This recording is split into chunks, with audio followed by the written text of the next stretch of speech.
Activate Your Introvert, the weekly show to help leaders build performance by understanding introversion.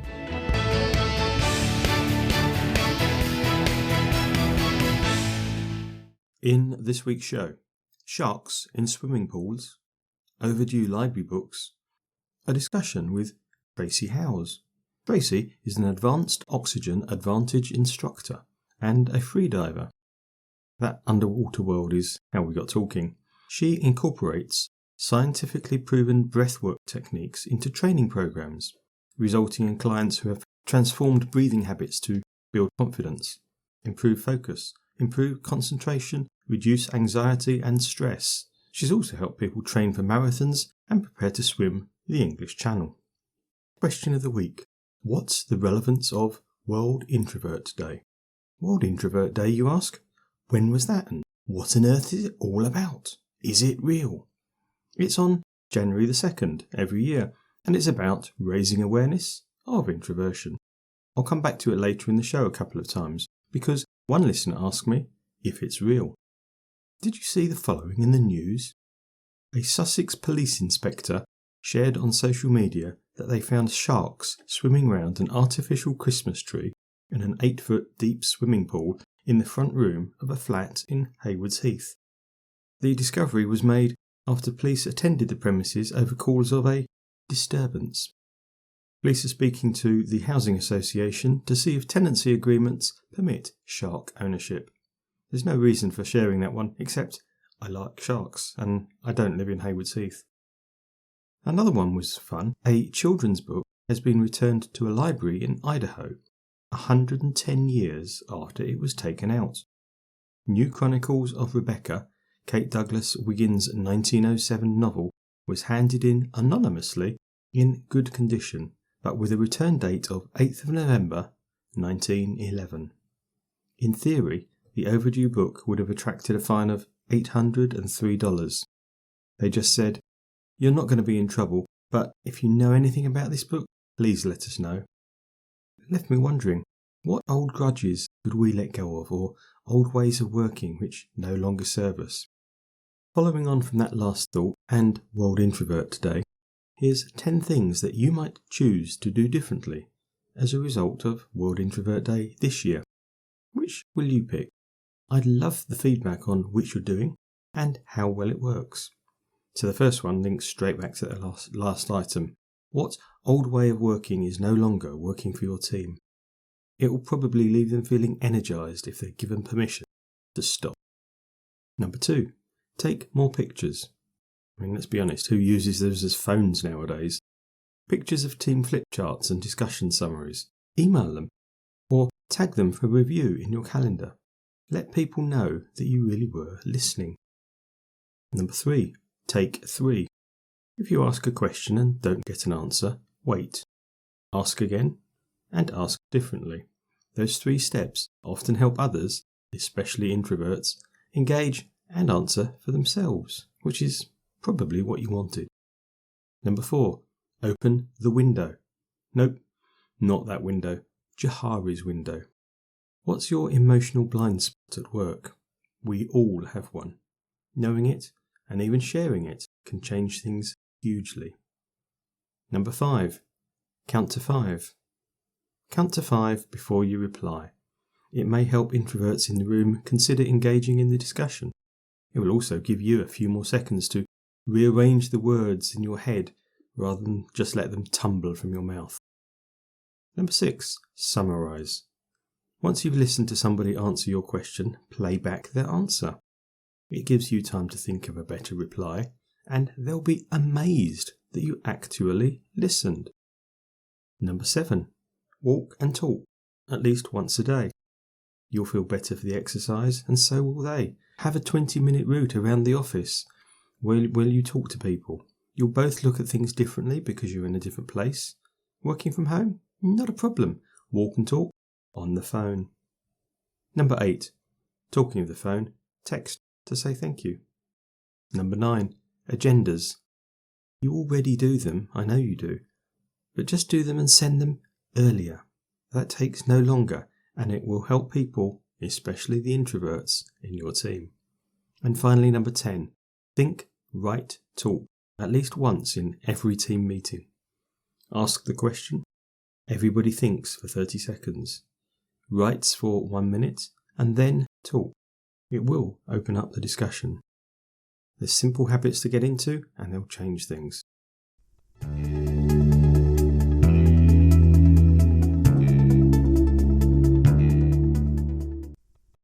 Welcome, Tracy. Thank you, John. It's lovely to be with you today. Yeah, it's great to talk to you. And I know that we'll inevitably end up talking about underwater, but we'll try and keep that to a minimum.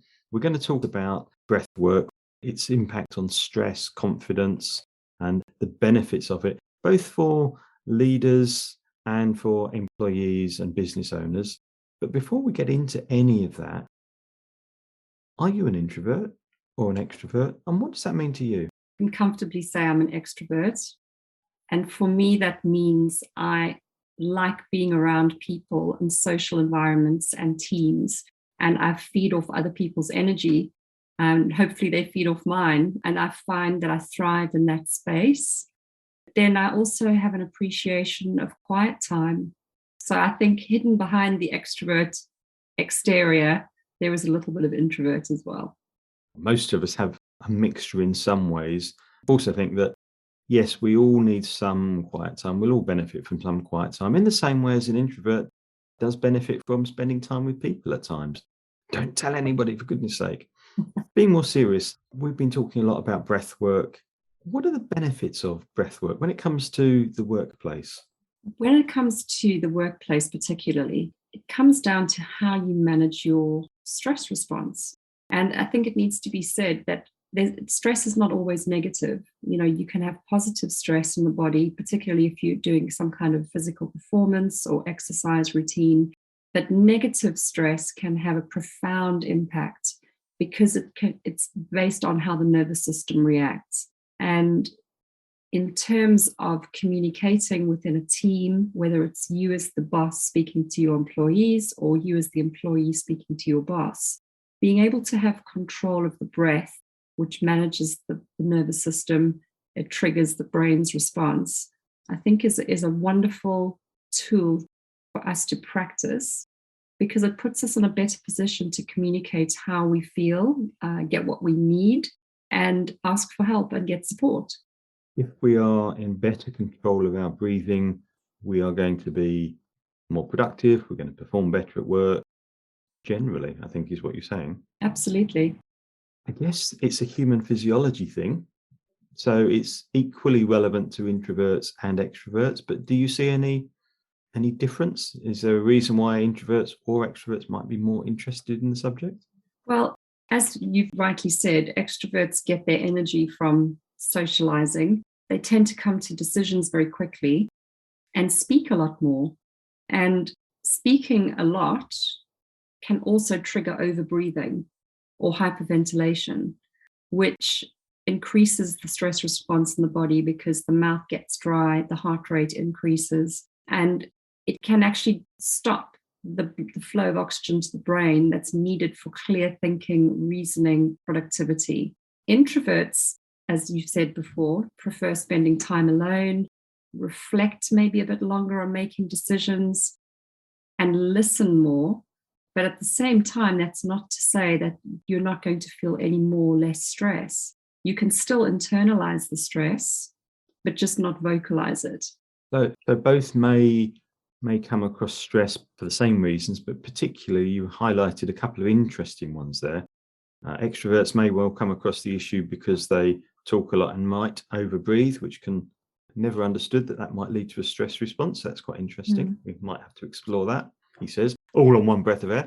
And also introverts will feel stress for different reasons, but it does come back to the same points. Talk to me a little bit about this overbreathing thing. So when we are in a stressful situation, whether it's a high pressure event or you are really struggling to concentrate or focus because the heart rate is increased, breathing exercises and mind-body awareness can be really helpful. What will tend to happen is that the cortisol levels in the blood will increase, and that triggers a faster heart rate. And Overbreathing or hyperventilation tends to happen a lot from the chest. So the top half of the body takes the full brunt of breathing too quickly. And that then triggers things like tightness in the chest, back pain, neck pain, and the brain is not getting the oxygen it needs because the diaphragm is not fully functioning on the inhale and the exhale. So learning to breathe light, slow, and deep is really an essential part of functional breathing, because that means you're taking more oxygen into the base of the lungs. The oxygen exchange then encourages the brain and the organs and the tissues to perform better because they're getting more oxygen because you're breathing correctly. When we are stressed, we tend to shallow breathe, so from the chest, and that can cause the hyperventilation. So that's where the overbreathing comes into play. And when you said overbreathing, I'm thinking, how can you have too much breathing? But it's about the way you're breathing as much as anything else, I guess. Absolutely. And I'm just thinking about some practical applications of this for leaders or people at work generally. And I guess one of the ones that I look back in my experience and say there's been times when I've been managing people and I've got to have a difficult conversation. And it could easily be that I'm going to get stressed by that. How might I manage my breathing if I'm going to, I don't know, be doing a disciplinary or something unpleasant? Well, before you go into that conversation, there's a very simple exercise which can help calm the nervous system. And with the oxygen advantage and the functional breathing techniques that I teach, everything is based on nasal breathing. So we don't breathe through our mouth, we breathe through our nose. And there's a lot of very good reasons for that. But the exercise is simply inhaling for 4 seconds through your nose and then exhaling for 6 seconds. So extending the exhale. And you can do that for 90 seconds. And that will shift your brain from one state to another. It will just calm the nervous system and give you that pause to actually think clearer. You may still feel nervous. You know, we're not talking about switching off the stress response completely, but this is about breath control and giving your body and your mind a chance to be less reactive. Because naturally, when we go into a highly stressful situation, especially if it's confrontational, the heart rate just goes crazy and you will feel uncomfortable in your body. And then when you try and speak, you may not say, You're a squeaky voice. So in for 4, out for 6, through the nose, very gently, 90 seconds to, even up to 2.5 minutes before that situation will just put you in a much better state. Oh, brilliant. Thank you. And I guess we were saying that proper breathing will help focus and concentration. And it may well be the case that if I'm a manager, if I'm a leader, I want to encourage some of my team to think more about that. Is there a way I can do that? There is actually some interesting research that's come out of Stanford University where they are studying neuroscience. And they recommend, especially in an educational environment or even with large teams and organizations, starting off a team meeting or a lecture or a presentation with people that you can use something called box breathing. And what that does is it collectively calms the nervous system but focuses the mind. And it's used by naval SEALs before they go into combat. So it's a tried and tested technique. And it is essentially you inhale for 4 seconds, you hold your breath for 4 seconds, you exhale for 4 seconds, and you hold your breath for 4 seconds. That's like a box. And so if I was to get my entire team to do this, as you imply at the beginning of a meeting, I guess it does 2 things then, doesn't it? It helps us all focus and it all brings us together as well, much better than some of the traditional icebreakers even. Very much so. In fact, there's a tribal community, and I think it's in Hawaii. I'd need to double check that. But when the tribal leaders get together for their version of an AGM, they do full exhale breath holds for several rounds until everybody in the community is considered to be on the same level. And only then do they have their actual meeting. Oh, wow. which is remarkable, because some things that might sound so left field to people, if it's in the right context, in the right place, can be very powerful. And there's a scientific reason around breath hold, if you'd like me to explain it. Yeah, please. And this comes back to your question about concentration. When we incorporate short breath hold, and I must emphasize short, because if you've never held your breath before, that could sometimes trigger a fear response. So a short breath hold is, 2 to 5 seconds. What actually happens when we hold our breath is carbon dioxide increases in our blood. And because of that, the hemoglobin proteins in the blood then release more oxygen into the bloodstream. So by holding your breath, you're actually oxygenating your body. So if you do that for a few minutes, you are giving yourself that moment for the body to calm, but also to be clearer in your mind. And I often get this feedback from clients when we do breath work. Their nasal breathing passages clear a little, and their mind feels crystal clear and sharp. And you need that. That's because the brain's got more oxygen to it. Absolutely. Wow. That's really interesting. Complete divergence for a second, because here's one that I've never understood. Most people that teach meditation, or most meditation techniques I've ever read, say you breathe in slowly through your nose and then you breathe out through your mouth. Is there a reason for that you're aware of?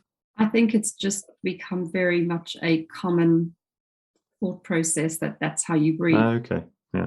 But we now have scientific evidence to prove that actually nasal breathing is much more effective. That's not to say mouth breathing is totally off the table, but in reality, the mouth is really for speaking, eating, drinking, and high intensity, short spurts of exercise. The rest of the time, in through the nose and out through the nose. Wonderful, thank you. I could go on forevermore, and we haven't even talked about our shared underwater world, but if I was to ask you for a tip for an introvert when it regards breathing?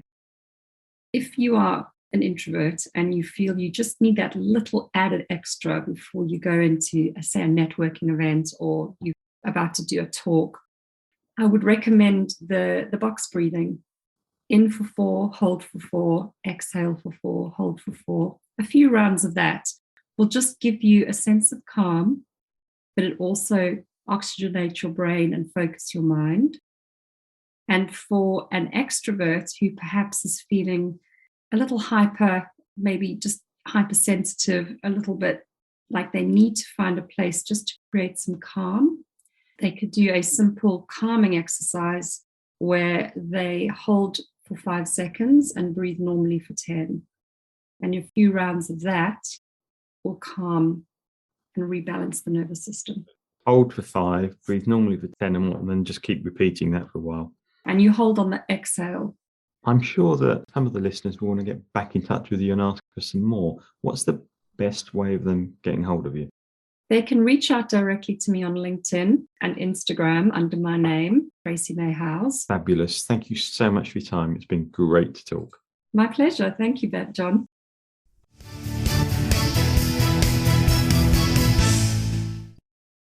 Is World Introvert Day a real thing, and what on earth is the point?